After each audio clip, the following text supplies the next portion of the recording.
Success is achieved through work and time.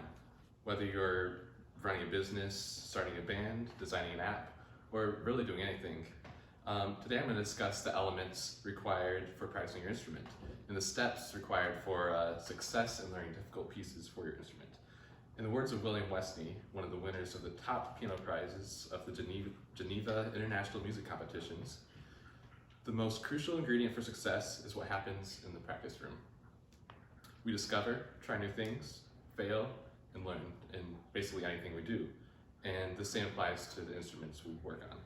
Whether you're plucking the strings of a guitar, hammering the notes of a piano, the method and practices used for both these things could be applied for basically any instrument and for learning the new music for it.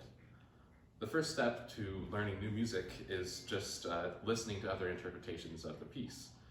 It's easy to get in over your head and just want to start practicing immediately, but sometimes it's a good idea just to sit down in a quiet room with a cup of coffee or something and just listen to the music, paying attention to all of the different details and little ideas and info and just all the interpretations of different people.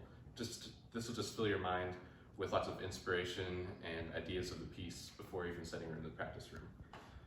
After you've formulated these ideas and gotten a general sense of the piece, it's not really time to start playing yet, actually. There's one more thing to consider before playing, which is that music is tricky, and sometimes just listening to the piece and paying attention to it isn't enough to get the information of it.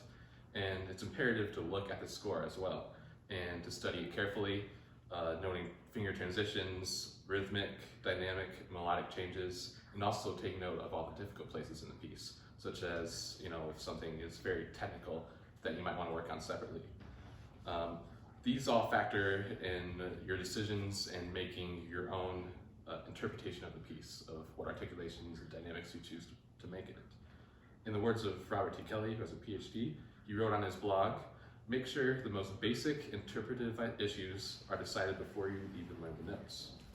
This practice and note-by-note analysis will make your learning practice cleaner, faster, and more familiar when you approach the piece. So after you've listened to multiple recordings and discovered different ideas and approached the score, now it's finally time to start playing. And although you've done all these things, it doesn't really equate to performance. These are different things, and they should be treated as such. Starting off, you should approach the piece slowly and separate it into parts, if you're able to.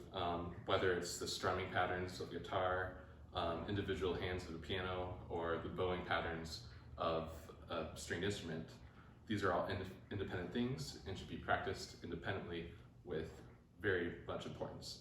And it's crucial learning these things separately to have stability and reliability of your piece. Once you've done all this continuous slow practice, this is what builds up to success. And there's other separations you can do as well, such as separating the melody and the accompaniment parts, different articulations and phrasings, and also practicing the hard places first to kind of bring them up to par with the other stuff and make it all the learning process smoother. This will all increase your familiarity and muscle memory with the piece. And after slowly doing this for multiple times, your performance should just increase, and your tempo and your technique for the piece will just increase over time. And after that, it's just a matter of memorizing the piece if you need to. So obviously, the process of learning a piece is pretty long and arduous, but seeing it all come together with elegance and your own interpretation is satisfying and also very rewarding.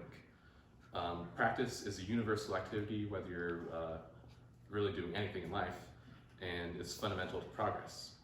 The methods I discussed were first listening to other interpretations, and then finally going to the score and reading all the notes and noting all the articulations, and then also doing slow practice and separation of the piece. This can also be differently customized depending on each person, because everyone learns a little bit differently.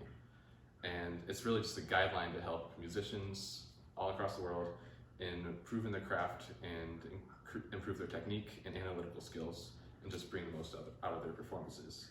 It's easy to get ahead of yourself when you're trying to learn a new piece and get excited and approach something difficult, but sometimes it's better to just sit back and learn something you can actually learn. In the words of Duke Ellington, who is a late American composer and a jazz pianist, he says, "The wise musicians are those who play what they can master."